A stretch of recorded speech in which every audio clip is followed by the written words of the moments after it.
എല്ലാ ദൈവിക നടത്തിപ്പുകളെ ഓർത്തുകൊണ്ട് ദൈവത്തിന് മഹത്വമർപ്പിച്ച് വേഗം നമുക്ക് വചന ധ്യാനത്തിലേക്ക് പ്രവേശിക്കണം. വിശുദ്ധ ലൂക്കോസിൻ്റെ സുവിശേഷം 18-ാം അധ്യായം 35 മുതലുള്ള വേദഭാഗങ്ങൾ നിങ്ങൾക്ക് സാധിക്കുമെങ്കിൽ ഒന്ന് വായിച്ചുകൊള്ളുക.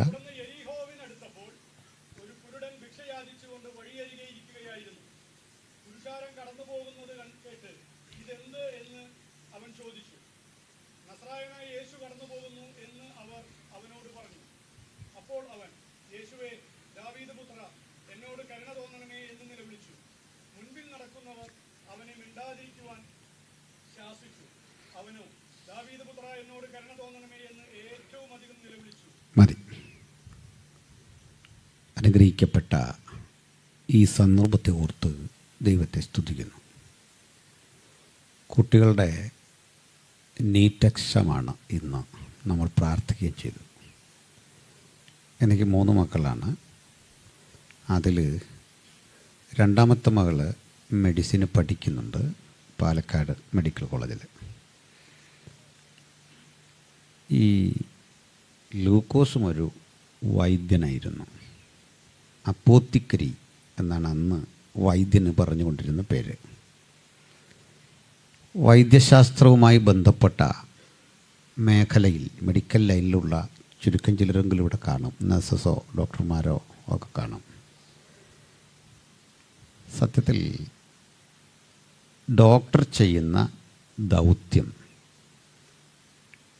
സൗഖ്യമാക്കാനുള്ള ശ്രമമാണെന്നറിയാം. മറ്റൊരു അർത്ഥം അതിനുണ്ട്. നമ്മളെ ഭൂതകാലത്ത് ജീവിക്കാൻ പഠിപ്പിക്കുകയാണ്, ഭൂതകാലത്തേക്ക് കൊണ്ടുപോകാൻ ശ്രമിക്കുകയാണ് ഡോക്ടർ. സുഖമായോ എന്ന് ചോദിച്ചാൽ മുറിവുള്ള നിങ്ങളോട് മുറിവില്ലാത്തൊരു കാലം പോലെ നിങ്ങളെത്തിയോ? ശ്വാസം മുട്ടുന്ന നിങ്ങൾ ശ്വാസം മുട്ടാത്ത പഴയ പോലെ ആയോ? അതാണ് അതിൻ്റെ ആ ചെറിയ പ്രിൻസിപ്പിൾ. അത് പൂർണ്ണമായി വിജയിക്കില്ല, നമുക്ക് ആശ്വാസമാണ് കിട്ടുന്നത്. അങ്ങനെയാണ്.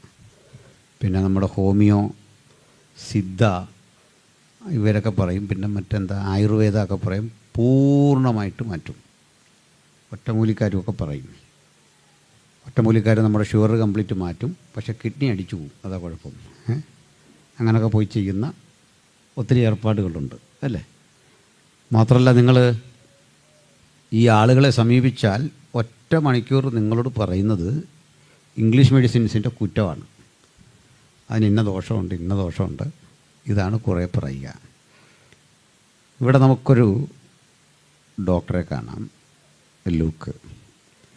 ഇദ്ദേഹത്തിൻ്റെ വൈദ്യശാസ്ത്ര പാഠവും എഴുത്തിൽ പ്രകടമാണ്. ലുസ്ത്രയിൽ അമ്മയുടെ ഗർഭാശയം മുതൽ മുടന്തനായ ഒരാൾ.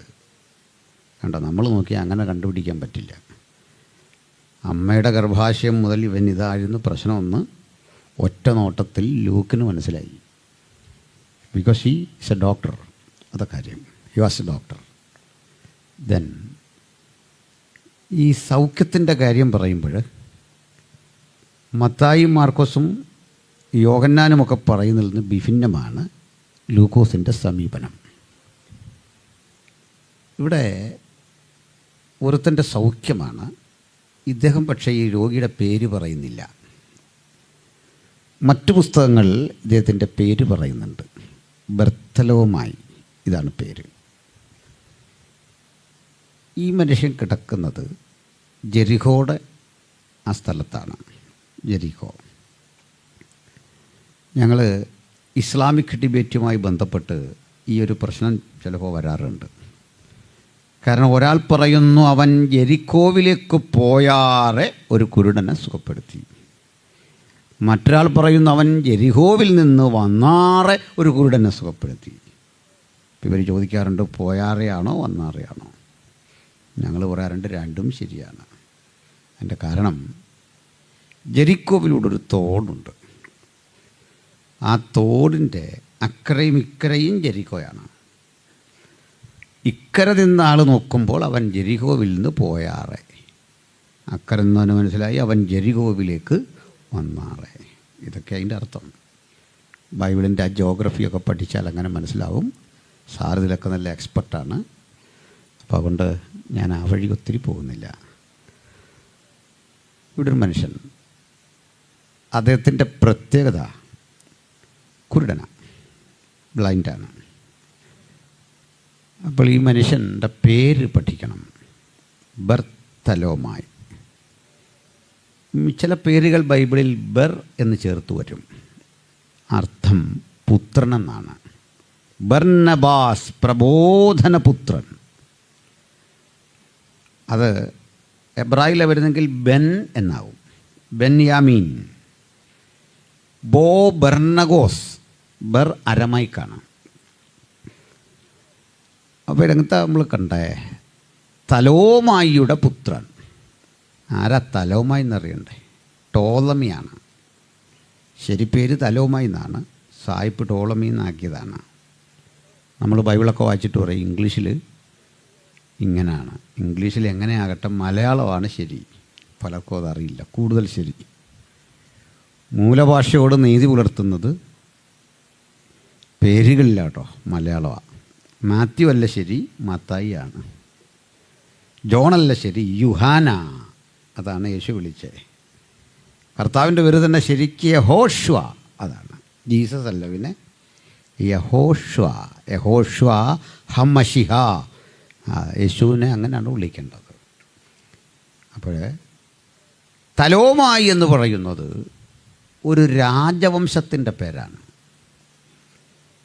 അലക്സാണ്ടർക്ക് ശേഷം അദ്ദേഹത്തിൻ്റെ സാമ്രാജ്യം 4 വിഭജിക്കപ്പെട്ടപ്പോൾ അതിൽ 3-ാമത്തെ വിഭജിക്കപ്പെട്ട ആ വിഭാഗം ടോളമി രാജവംശം എന്നറിയപ്പെട്ടു.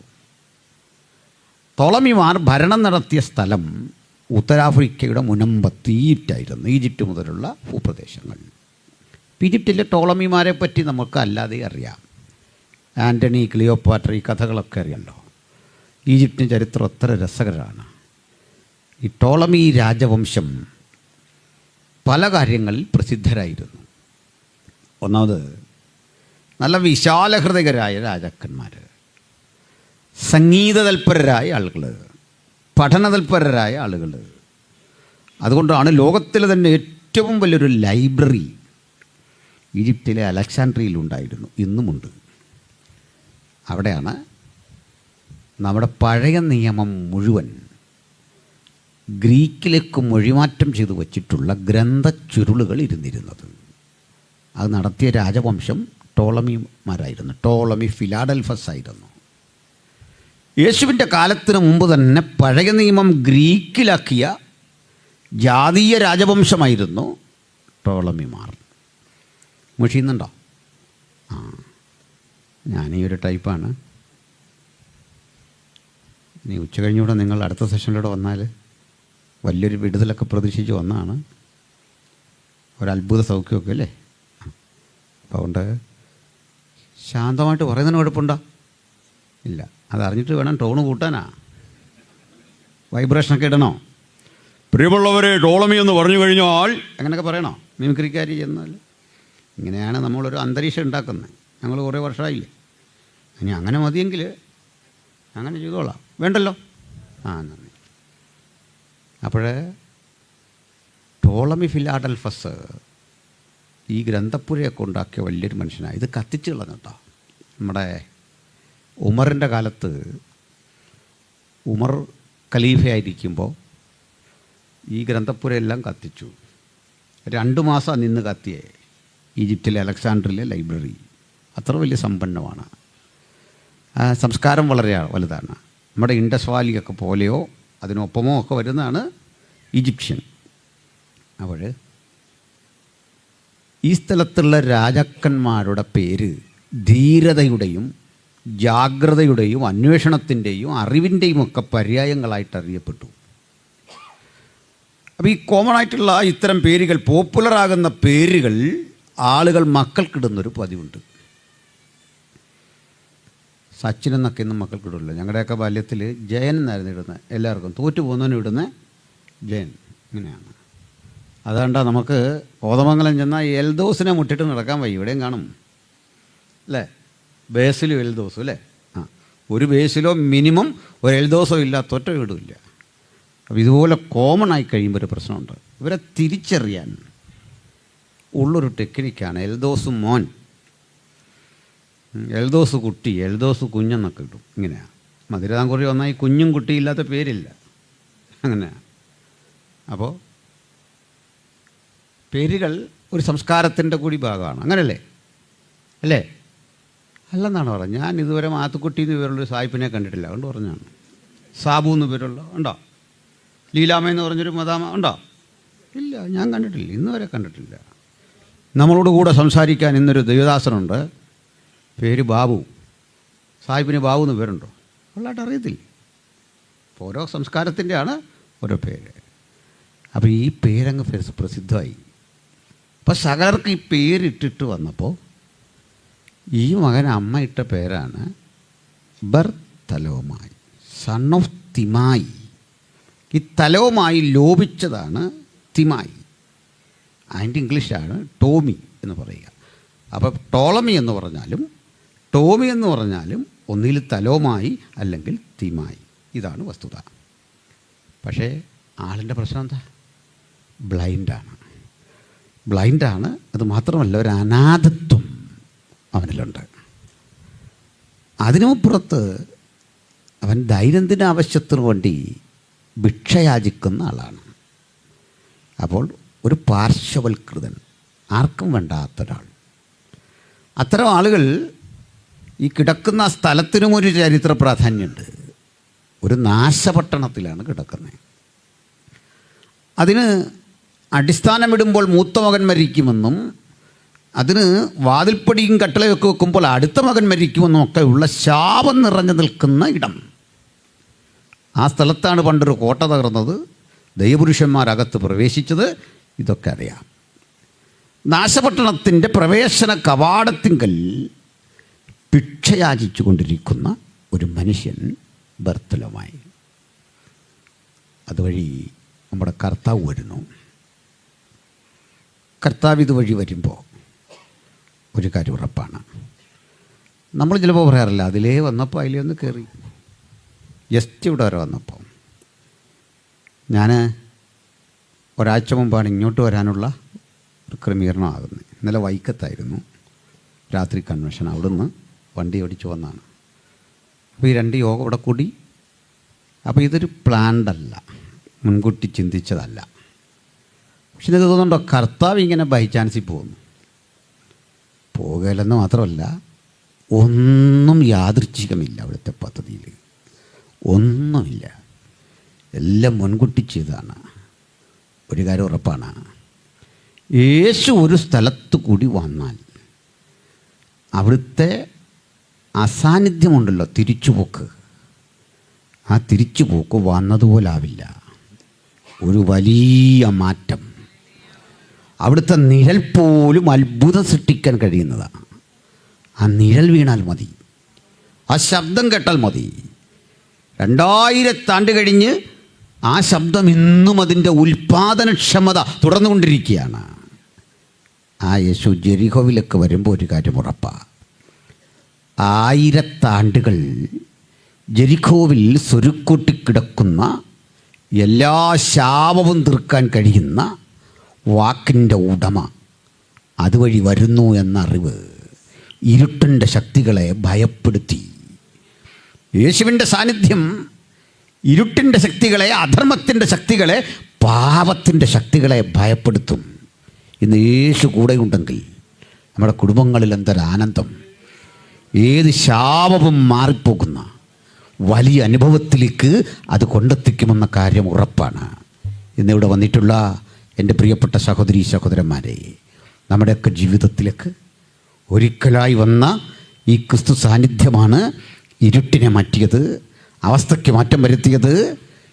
യെരിഹോയ്ക്ക് സമാനമായ ജീവിത പരിസ്ഥിതിയിൽ ദാ കിടക്കുന്നു ഞാനും നിങ്ങളുമൊക്കെ ഇന്ന്. അത് മാറാൻ എന്താ വഴി? മാറൂലെന്നാ ചിലതൊക്കെ. ഇവിടെ ഇരിക്കുന്ന എത്രയോ പേര് ചിന്തിച്ചിട്ടുണ്ട്, ചിലതൊന്നും മാറില്ല എന്ന്. പിശാച് പലപ്പോഴും വന്നിട്ട് പറയും ചിലതൊന്നും മാറില്ല, അതവിടെ കിടക്കും. പ്രാർത്ഥിച്ചിട്ട് കാര്യമില്ല, ഉപവസിച്ചിട്ട് കാര്യമില്ല, നന്മ ചെയ്തിട്ട് കാര്യമില്ല, ഞാനിതൊക്കെ ചെയ്തു മാറില്ല. അങ്ങനെ മാറാത്തൊരവസ്ഥയാണ് ബ്ലൈൻഡായിരിക്കുന്നു എന്നതും യാചകനായിരിക്കുന്നു എന്നതും പരസഹായം വേണമെന്നുള്ളതും. ഈ അവസ്ഥയ്ക്ക് മാറ്റമില്ല.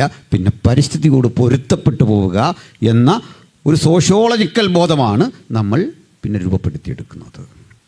പക്ഷേ എല്ലാ ബോധത്തിനും മീതെയാണ് ദൈവത്തിൻ്റെ പ്രവൃത്തി.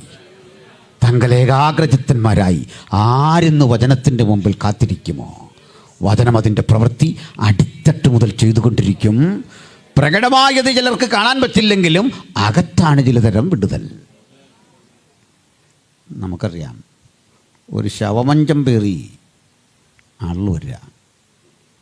ആളുകൾ വരുമ്പോൾ യേശു അത് തടഞ്ഞ് വഴി നിൽക്കുക. ആംബുലൻസ് വരുമ്പം നടു റോഡിൽ നിൽക്കുന്ന സ്ഥിതി എന്നാലോചിച്ച്. ആ നിൽക്കുന്നവനെ ആളുകൾ എങ്ങനെ കാണും? യേശു വെറുതെ നിൽക്കുകയല്ല, തടയാൻ തന്നെ നിൽക്കുക അവിടെ നിർത്തുക. ഈ ആംബുലൻസ് പോകുന്നത് പ്രത്യാശ നഷ്ടപ്പെട്ടിടത്തേക്കാണ്. നിങ്ങൾ ചില സ്ഥലങ്ങളെ കാണുക. കോടതി വളപ്പ്, പോലീസ് സ്റ്റേഷൻ, ആശുപത്രി. നിരാശപ്പെട്ട മനുഷ്യരുടെ മുഖം കാണാം. കേസ് ജയിച്ചവനും സന്തോഷമില്ല, പണമൊക്കെ കൊണ്ട് കളഞ്ഞു. കേസ് തോറ്റവന് ദുഃഖം, കേസ് ജയിച്ചവന് ദുഃഖം. കാരണം ജയിക്കേണ്ട സമയത്ത് ജയിച്ചില്ല, പണവും മറ്റു കാര്യങ്ങളും ഒക്കെ നഷ്ടപ്പെട്ടു. എവിടെങ്കിലും ഇതൊന്ന് കൊണ്ട് കളഞ്ഞാൽ മതിയെന്നോർത്ത് അതിൽ തലയിട്ട് പോയല്ലോ എന്നോർത്ത് ദുഃഖിക്കുന്ന മനുഷ്യരെ കാണാം. അനീതിയുടെ ശബ്ദം. വലിയൊരു ഇരുട്ടിൻ്റെ വ്യവഹാര ഭൂമികയാണ് ഇത്തരയിടങ്ങൾ. ഹോസ്പിറ്റലിൽ ചെല്ലുക, അവിടെ എന്താ കാണുന്നത്? നിരാശ ബാധിച്ച മുഖങ്ങൾ, പണമില്ലാത്ത ആളുകൾ. സൗഖ്യമായി ഡിസ്ചാർജ് ചെയ്തു പോകുന്നവൻ്റെ മുഖത്തും സന്തോഷമില്ല. വലിയ നഷ്ടങ്ങളാണ്. ആ നഷ്ടങ്ങളുടെ സ്വരുക്കുട്ടി കിടക്കുന്ന, ആ പെയ്യാനിരിക്കുന്ന മേഘം പോലെ കാത്തിരിക്കുന്ന, നിരാശ ബാധിച്ച ഒരുവനെ കാണുന്നതും നിരാശയാണ്. ജീവിതം തകർന്നവനെ കാണുന്നത് നിരാശയാണ്. അതുകൊണ്ടാണ് ഒരിക്കൽ ചിലരൊക്കെ കൈതരാതെ പോയത്. നിങ്ങൾ കൊടുത്തൊരു നെഗറ്റീവ് എനർജിയാണ്. വേണ്ട, അവനെന്തോ സഹായം കാത്തു നിൽക്കുക, അവൻ്റെ കൂടെ കൂടിയാൽ എൻ്റെ ആ കയ്യിൽ നിന്ന് പണം പോകും, അല്ലെങ്കിൽ അത് കേൾക്കാൻ ആഗ്രഹമില്ല. വിജയിച്ചവനൊപ്പം കൂടാൻ കാത്തിരിക്കുന്ന ആളുകളാ ലോകം മുഴുവൻ. ആരുമില്ല. ഇതാ ഒരു ശവശരീരം കൊണ്ടുവരിക. യേശു തൊട്ടു. ആളുകളൊക്കെ സ്തംഭിച്ചപ്പോൾ പുറത്തു നിന്നവരെല്ലാം നിശബ്ദരായി. എന്തായി ചെയ്യുന്നേ? പുറത്ത് ആരവാരമുണ്ടായിരുന്നു, പക്ഷെ അവരറിയാത്തൊരു വിടുതൽ ശവമഞ്ചത്തിനകത്ത് നടക്കുന്നുണ്ട്. നിശബ്ദമായൊരു വിടുതൽ. ദൈവിക ഇടപെടലിൻ്റെ ആ നിശബ്ദത ചിലർക്ക് മനസ്സിലാവില്ല. നമ്മൾ ധരിച്ചത് ബഹളമയമായ ഒരു അന്തരീക്ഷത്തിൽ സംഭവിക്കുന്ന വൈകാരികമായ ഒരു അനുഭൂതി മാത്രമാണ് ദൈവത്തിൻ്റെ ഇടപെടലെന്ന. അങ്ങനെയല്ല, അദൃശ്യമായ ഒരു ദൈവപ്രവൃത്തി. ജീവൻ നഷ്ടപ്പെട്ടു പോയവൻ്റെ ഉള്ളിൽ വ്യാപരിച്ച് അവൻ തിരികെ വന്നതുപോലെ നമ്മെ പുനഃസ്ഥാപിക്കാൻ അധികാരമുള്ള ദൈവപുത്രൻ ജെറിക്കോവിലൂടെ വരിക. വല്ലാത്തൊരാരവാരം. അപ്പോൾ ഈ ചങ്ങാതി ചോദിച്ചു, എന്താ ഈ സംഭവിക്കുന്നത്? അപ്പോൾ ഒരാൾ പരിചയപ്പെടുത്തി, അതേ നസ്രയനായ യേശു ഇതുവഴി വരുന്നു. കണ്ടോ, നല്ല പരിചയപ്പെടുത്തലാണ് അല്ലേ? നസ്രയനായ യേശു. ഈ വാക്ക് അവന് സന്തോഷമായി. അടുത്ത് വരുമ്പോൾ ഇവൻ വിളിക്കേണ്ടത് നസ്രയനായ യേശുവെ എന്നാണ്. പക്ഷേ ഇവൻ വിളിക്കുന്നത് യേശുവെ ദാവീദ് പുത്ര എന്നാണ്. പരിചയപ്പെടുത്തിയത് നസ്രായൻ, വിളിക്കുന്നത് ദാവീദ് പുത്രൻ. എന്തതിൻ്റെ അർത്ഥം? വലിയൊരാശയമുണ്ട്. ഈ ഒറ്റ കാരണത്താൽ അവനെ പിടിച്ചകത്തിടാം പുരോഹിതന്മാർക്ക്. അതിൻ്റെ കാരണം യേശുവിൻ്റെ മശിഹ എന്ന ആ ഓഫീസിനെ നിരാകരിക്കുന്ന ജൂതന്മാരെ ചുറ്റും. മശിഹയായി കാണാൻ അവർക്ക് ആഗ്രഹമില്ല. ദാവീദിൻ കുലത്തിൽ നിന്ന് ജനിച്ചു എന്ന് പറയാൻ അവർക്ക് ആഗ്രഹമില്ല. യേശുവിനെ അവഹേളിക്കുന്നൊരു കമ്മ്യൂണിറ്റിയാണ് ആ ചുറ്റും നിൽക്കുന്നത്. യേശുവിൻ്റെ കൂടെ ക്ലാസ് പഠിച്ചുകൊണ്ടിരിക്കുന്ന, യേശു പഠിപ്പിക്കുന്ന ക്ലാസ് പഠിക്കുന്ന ശിഷ്യനും ദാവീദ് പുത്ര എന്നങ്ങനെ കയറി വിളിക്കുന്നില്ല. ആർക്കും ഭയമുണ്ട്, ഉള്ളിലൊക്കെ അറിയാം. ദൈവരാജ്യം പഠിക്കുന്നവന് പോലുമില്ലാത്തൊരു ധൈര്യത്തിൽ ഈ കുരുടൻ വിളിക്കുകയാണ് ദാവീദ് പുത്ര. എന്തതിൻ്റെ അർത്ഥം എന്നറിയണ്ടേ? ഇതൊരു മഹാവിപ്ലവം പോലെയാ. ഒറ്റക്കുള്ളൊരു സമരമാണ്. വീട് വിട്ടേകരായി യേശുവിനെ കണ്ടിറങ്ങിയവരുണ്ട്. അതൊരു സമരമാണ്. നിശബ്ദമായ ആ സമരത്തിൽ ആത്യന്തിക വിജയം നമുക്കൊപ്പമാണ്. ഒറ്റ യേശുവിനെ കണ്ടിറങ്ങിയവരാരും തോൽവി പിണഞ്ഞവരല്ല, അവർ ജയമെടുത്തവരാണ്. ചുറ്റുമിരിക്കുന്നവർ എന്ത് പരിചയപ്പെടുത്തി എന്നുള്ളതല്ല, ഞാൻ എന്ത് ശബ്ദം കേട്ടു എന്നുള്ളതല്ല, എനിക്ക് അങ്ങയെ വിളിക്കുവാൻ ഒരു വിളിപ്പേര് കിട്ടുന്നു, ദാവീദ് പുത്ര. ദാവീദ് പുത്ര എന്നുള്ള ഈ വിളിക്കൊരു കാരണമുണ്ട്. ഇവൻ ടോളമിയുടെ പുത്രനാണ്, യഥാർത്ഥത്തിലല്ലെങ്കിലും പേര് കൊണ്ടല്ലേ. രാജവംശമാണ് അവൻ്റെ പേരിൻ്റെ അടിസ്ഥാനം. ദാവീദും ഒരു രാജവംശമാണ്. അവന് പലപ്പോഴും ഈ പേരൊരു പ്രശ്നമാണ്. കാരണം ആ പേര് വിളിച്ചവനെ അവഹേളിക്കപ്പെടുന്നുണ്ട്. എൻ്റെ പേരെന്താ? അത് ടോളമി, തലോമായി എന്ന് പറയുന്നത്, ടോളമി എന്ന് പറയുന്നത് ഒരു രാജവംശമല്ലേ? ബൈബിൾ പരിഭാഷപ്പെടുത്തിയ പൗരാണിക കുടുംബമല്ലേ? നിരവധി യുദ്ധം ജയിച്ച് ഈജിപ്തിനെ മുഴുവൻ കിടുകിടാ വിറപ്പിച്ച, ആയോധനകല പഠിച്ച യുദ്ധ സേനാനികളല്ലേ? നീ ആര്? ഈ പേര് അവന് ചൊരിഞ്ഞൊരു അപകർഷതാബോധമുണ്ട്. ഈ പേരവനിൽ ചൊരിഞ്ഞൊരു ശാപമുണ്ട്. ഈ പേരവന് സംഭവിച്ച ഒറ്റപ്പെടുത്തലുണ്ട്. ഒറ്റപ്പെടുത്തലിൻ്റെ നിരാശയുടെ ആ വേദനയിലൂടെ അവൻ കടക്കുമ്പോൾ അവൻ പഠിച്ചിട്ടുണ്ട് ദാവീദിനെക്കുറിച്ചും. ദാവീദിനൊരു പുത്രൻ വരുമെന്നും, ആ ദാവീദ് പുത്രന് ഈ പരിമിതികളെ മറികടക്കാനുള്ള കരുത്തുണ്ടെന്നും അവൻ കൃത്യം മനസ്സിലാക്കിയിട്ട് മറ്റാരും വിളിക്കാത്ത ഒരു ശബ്ദത്തിൽ യേശുവിനെ അഡ്രസ്സ് ചെയ്യുകയാണ്, ദാവീദ് പുത്ര. ഇതാണ് വാസ്തവത്തിൽ ആരാധന. മറ്റാർക്കും അറിയാത്ത വിധത്തിൽ ക്രിസ്തുവിനെക്കുറിച്ച് നിങ്ങൾക്കൊരു വെളിപ്പാടുണ്ട്, ഒരു കാഴ്ചപ്പാടുണ്ട്. മറ്റാരും അനുഭവിക്കാത്ത വിധത്തിൽ ക്രിസ്തുവുമായി നമുക്കുള്ള ഒരു വ്യക്തിപര ബന്ധമുണ്ട്. ആ ബന്ധത്തിൻ്റെ ആ ആഴത്തിൽ നിന്നുകൊണ്ട് ദൈവത്തിന് നൽകുന്ന ആ സമർപ്പണമാണ് ആരാധന. നമ്മൾ പാട്ടും പ്രാർത്ഥനയും സ്തുതിയും സ്തോത്രമൊക്കെ അർപ്പിക്കുന്നവരാണ്. പക്ഷെങ്കിൽ ദൈവം നമുക്ക് നന്ദി പറഞ്ഞിട്ടുണ്ടോ എന്ന് ഞാൻ അടുത്ത കാലത്ത് ചോദിച്ചു. ഇപ്പോൾ ഒരാൾ ചോദിച്ചാൽ എന്തിനാ, ദൈവം നമ്മളോട് കടപ്പെട്ടിട്ടില്ലല്ലോ നന്ദി പറയാൻ. നന്ദി എന്ന് പറയും, നമ്മൾ നല്ലൊരു തുക സ്വോത്രകാഴ്ച ഇട്ടാൽ നന്ദി പറയുമെന്ന് തോന്നില്ല ദൈവം. കാരണം അത് ദൈവത്തിൻ്റെ തന്നെ പണം, നമ്മളങ്ങോട്ട് കൊണ്ടിട്ടെ. നമുക്ക് കിട്ടിയതൊക്കെ ദൈവത്തിൻ്റെ അങ്ങോട്ടിട്ടു. അതാ ലോകമനുഷ്യന് മനസ്സിലാകാത്ത അവൻ വലിയ പരിപാടികളൊക്കെ നടത്തുന്നു. സൃഷ്ടാവ് ചെയ്തതാണിതെങ്കിൽ ആ കൊടുക്കുന്നത് വലിയ കാര്യമൊന്നുമല്ല, ദൈവം തന്നാണ്. പക്ഷെ നന്ദി ദൈവം പറയാറുണ്ട്. എന്തിനാണെന്നറിയണ്ടേ? 5 അപ്പവും 2 മീനും ഒരു കുട്ടി കൊണ്ട് യേശുവിൻ്റെ പക്കലേക്ക് കൊടുക്കുക. വിറയാർന്ന കരങ്ങളോട് അതങ്ങോട്ട് കൊടുക്കുന്ന കുഞ്ഞിനെ കണ്ട് കർത്താവ് നന്ദി പറഞ്ഞിട്ടുണ്ട്. എന്തിനാണെന്നറിയോ? വാങ്ങി ഭക്ഷിച്ച ആയിരക്കണക്കിന് മനുഷ്യനേക്കാൾ സംതൃപ്തി ആ കൊടുത്ത കുഞ്ഞിനും കുടുംബത്തിനുമാണ്. ആ സംതൃപ്തിയെക്കുറിച്ച് ലോകത്തവിടെ വിവരിക്കുമ്പോഴും പേരും വിലാസവും ഇല്ലാത്ത ആ കുട്ടി ആസ്വദിക്കുന്നൊരു സുഖമുണ്ട്. അവൻ്റെ പേരിവിടെ എഴുതിയിട്ടില്ല. ബൈബിളിൽ മഹത്തരമായ പ്രവൃത്തി ചെയ്ത 2 കുട്ടികളുണ്ട്. നയമാൻ്റെ വീട്ടിലെ ഹോം നേഴ്സ്, പിന്നെ ഈ കുട്ടിയാണ്. ഇവർ രണ്ടിൻ്റെയും പേരില്ല. നിത്യതയിൽ ചെല്ലുമ്പോഴും നമ്മുടെ ആകാംക്ഷ ഒട്ടും കുറയ്ക്കേണ്ടവരെ കാണും നമ്മൾ. കർത്താവിന് വേണ്ടി പ്രധാനപ്പെട്ട മനുഷ്യർക്ക് ചിലപ്പോൾ പേരും പെരുമയൊന്നും ഉണ്ടാവില്ല. ഈ ഗ്രന്ഥച്ചുരുളിൽ സ്ഥാനം പിടിക്കത്തക്ക വിധം ചില പ്രവൃത്തികൾ ചെയ്യാൻ കഴിയുന്ന വേറിട്ട ചില ബന്ധങ്ങളുണ്ട്.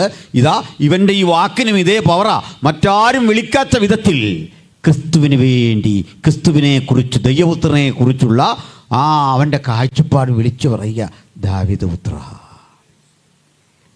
നമുക്കും ഇന്ന് എൻ്റെ കർത്താവേ, അങ്ങേക്ക് വേണ്ടി വേറിട്ടൊരനുഭവത്തിൽ എനിക്കൊന്ന് പ്രയോജനപ്പെടണം. അതിന് നമ്മൾ പലപ്പോഴും വരുന്ന എനിക്കെന്തെങ്കിലും കിട്ടുക, അത് തെറ്റൊന്നുമല്ല കേട്ടോ. നമുക്ക് കിട്ടുന്ന ഇടം ദൈവസന്നിധിയാണ്, അളവ് കൂടാതെ കിട്ടുന്ന ഇടം ദൈവസന്നിധിയാണ്. പക്ഷെ ചിലപ്പോഴെങ്കിലും പറയണം, സാർ ആദ്യം ഉറപ്പിച്ചോലെ, ഞാൻ ഒത്തിരി കൈപ്പറ്റിയല്ലോ, ഞാൻ ഒത്തിരി അനുഭവിച്ചല്ലോ നന്മകൾ.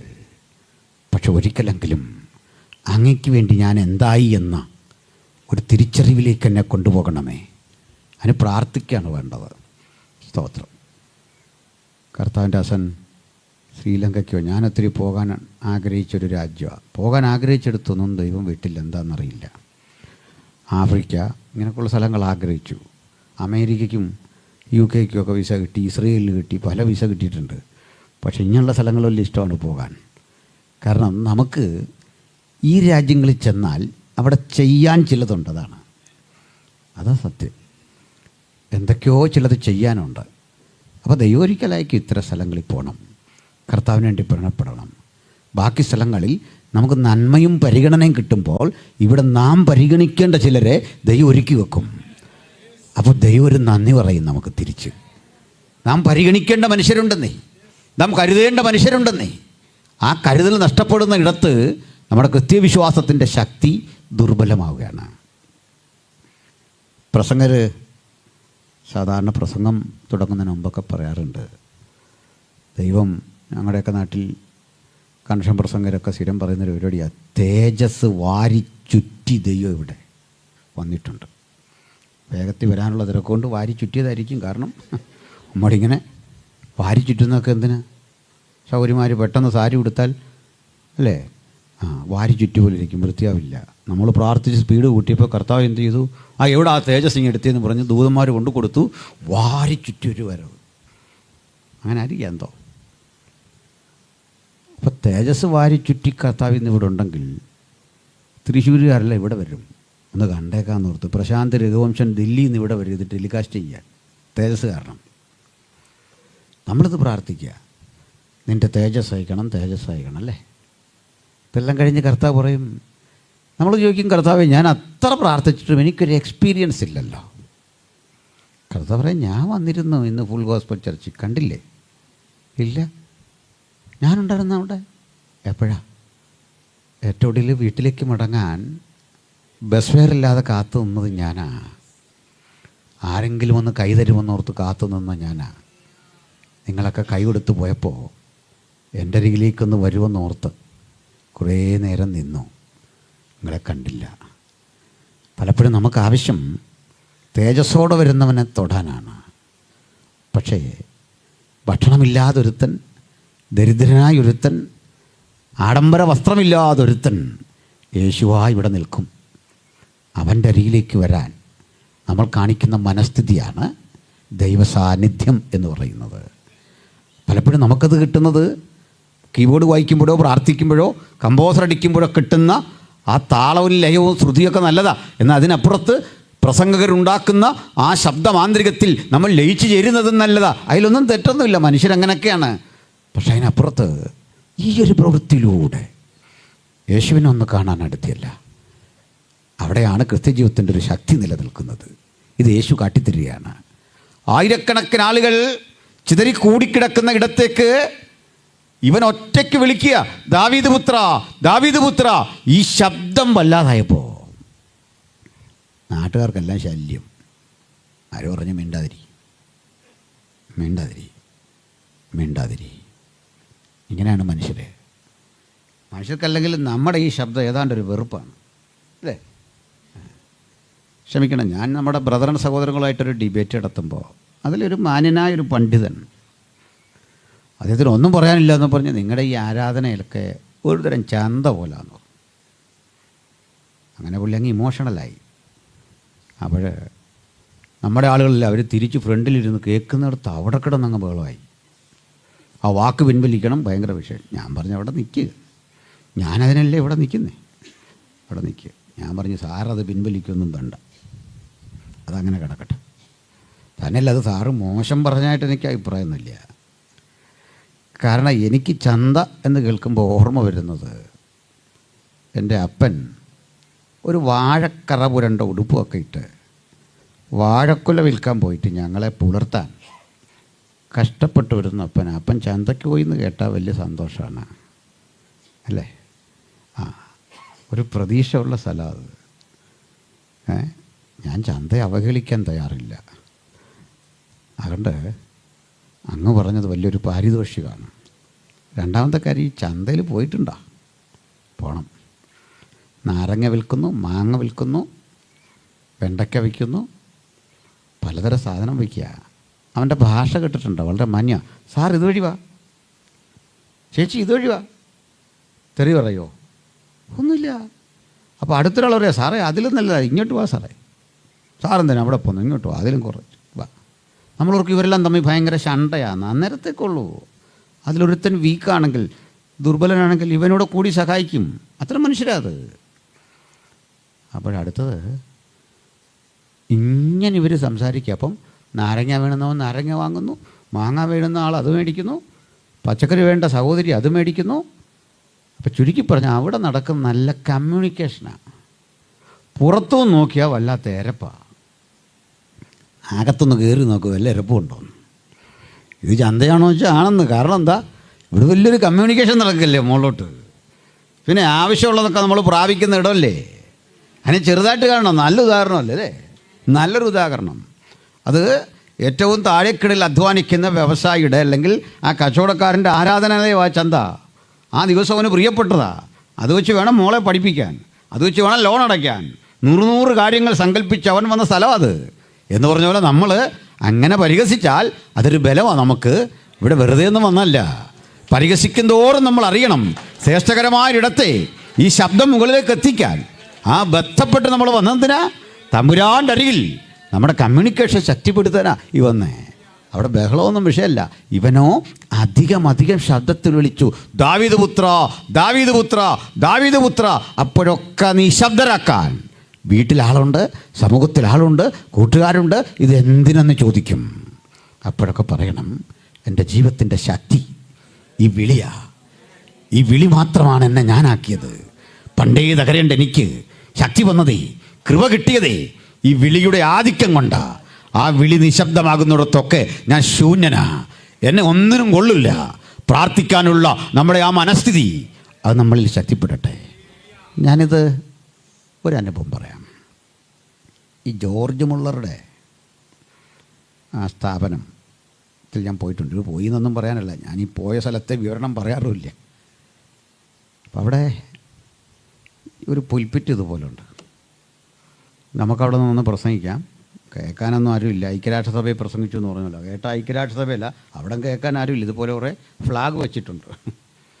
ഫോട്ടോ കറക്റ്റാണ്. അവിടെ ആരും ഇരിപ്പില്ല. നമ്മുടെ പ്രസംഗം കേൾക്കാൻ അവിടെ ആളിരിക്കുകയാണ്.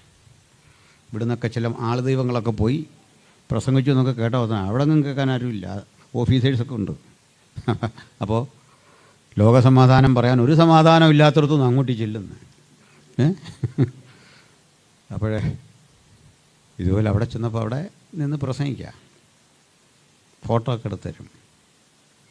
ഞാൻ പെട്ടെന്ന് ഓർത്തു, അത് വേണ്ട, അതൊരു കോമഡിയാണ്. കാരണം ഈ ജോർജ് മുള്ളർ ഉപയോഗിച്ച പുൽപ്പിറ്റ് ഉപയോഗിക്കാൻ നമ്മൾ ആരാണ്? അതിൻ്റെ കാരണമുണ്ട്. അത് വിശുദ്ധിയൊന്നുമല്ല, അതുകൊണ്ടല്ല. നമ്മളായില്ല, നമ്മളാരും ആയില്ല. അതിൻ്റെ കാരണം ഈ മനുഷ്യൻ ഒരാവശ്യവും മനുഷ്യനോട് പറയാതെ പ്രാർത്ഥിച്ച് വലിയൊരു ഓർഫനേജ് നടത്തിയ ആളാണ്. പ്രാർത്ഥിച്ച് മാത്രം. ഇത് കേട്ടിട്ടുണ്ട് നിങ്ങൾ?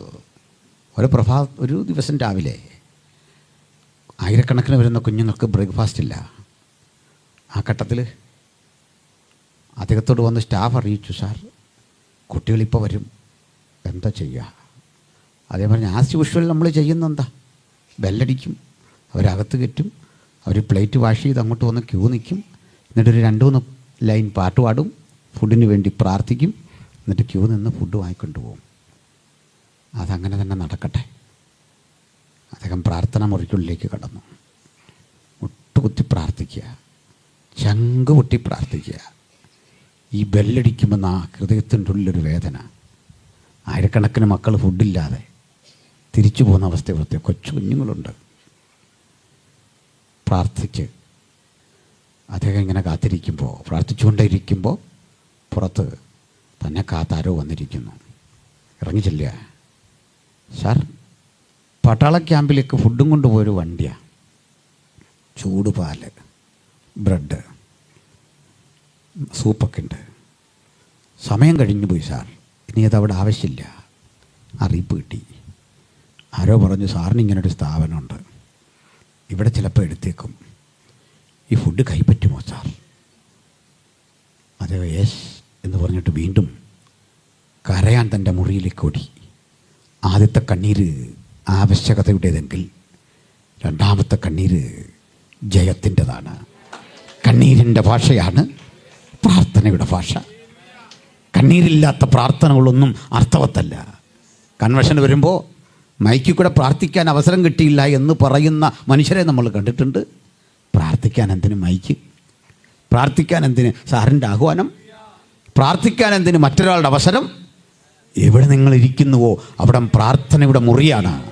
ഉലകത്തെ മുഴുവൻ ചലിപ്പിക്കാൻ കഴിയുന്ന വിസ്ഫോടനാത്മകമായ ഒരു ശക്തി നമ്മളിലുണ്ടെങ്കിൽ ഇവിടെ കയറി നിന്ന് എനിക്ക് എന്നെ തന്നെ പ്രദർശിപ്പിക്കണം എന്ന ചിന്തയ്ക്കപ്പുറത്ത് പ്രാർത്ഥിക്കണം. ഇവിടെ ഏത് ദൈവദാസനം വരട്ടെ, നല്ല പാട്ട് വരട്ടെ, ഞാൻ ഇവിടെ ഇരുന്നു കൊണ്ട് പോരാടി ഒപ്പമുണ്ടെന്ന് പറയാൻ കഴിയുന്ന ആ ഒരു ആത്മബന്ധം നമുക്കുണ്ടാകണം.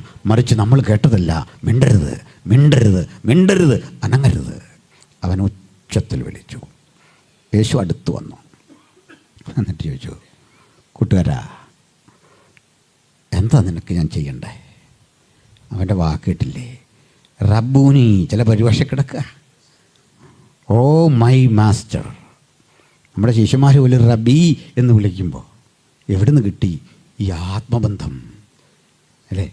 നേരിട്ടൊരിക്കലും കണ്ടിട്ടില്ലാത്ത ഒരു മനുഷ്യനെ. തെറ്റിദ്ധരിക്കല്.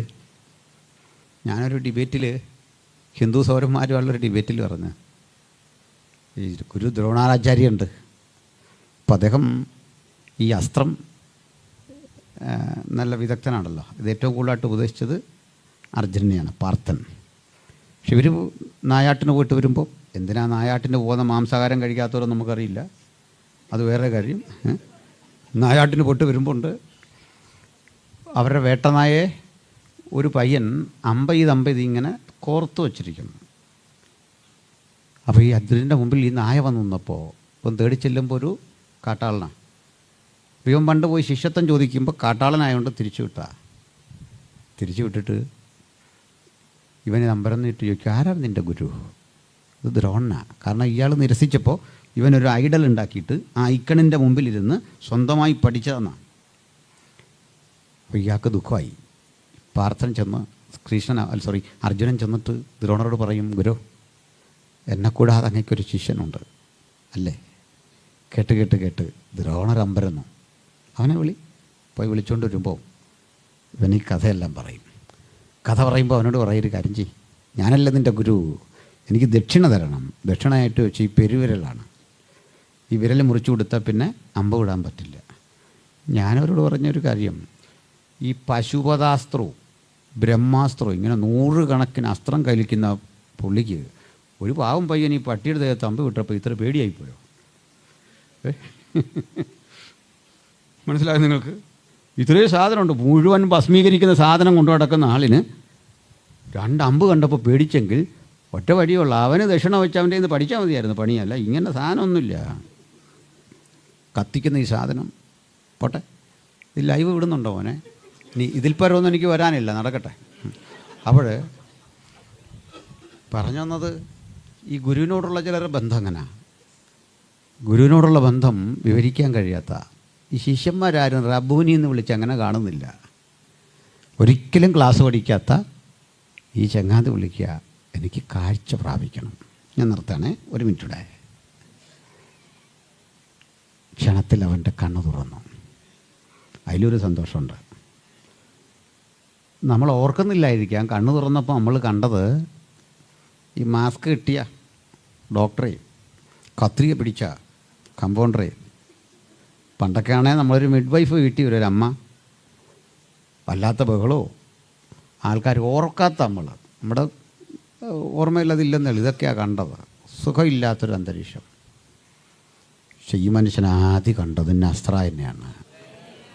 ആദ്യത്തെ കാഴ്ച എന്തൊരാനന്ദമാണ്. ഇതുവരെ കാഴ്ച കിട്ടാതെ പോയി എന്ന നഷ്ടം മുഴുവൻ മാറിയിട്ട് അവൻ്റെ തുടക്കം യേശുവിൽ നിന്നാണ്. അതിപ്പരം എന്ത് വേണം ജീവിതത്തിൽ? സ്വർഗത്തിലും നിന്നെ അല്ലാതെ ഞാൻ മറ്റൊന്നും ആഗ്രഹിക്കുന്നില്ല.